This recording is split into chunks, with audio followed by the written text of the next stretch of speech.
I've been trying to find a hard start when it's cool issue on my 75 Super Beetle here. And cool would really mean anything under 120 degrees. Even when it was 90 out this summer, it would run a little rough for a few minutes. And if you go through the diagnostics on the manual, they'll tell you to test this temperature sensor right here. You can see you can see the one that was in there. This thing normally lives just behind the intake there. You can see the little wire junction, and it goes down that hole into the cylinder head just below.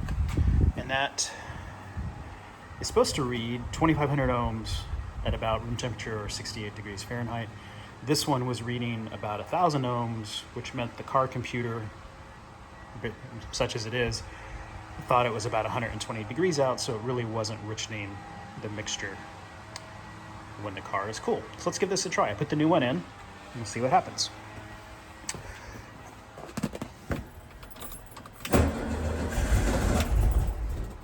Oh, one start didn't work.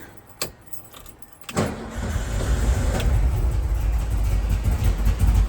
a little rough, but, oh, and it stopped.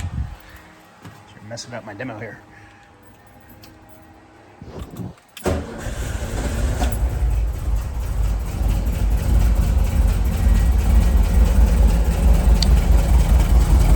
So it's running now, and it's about 63 degrees outside.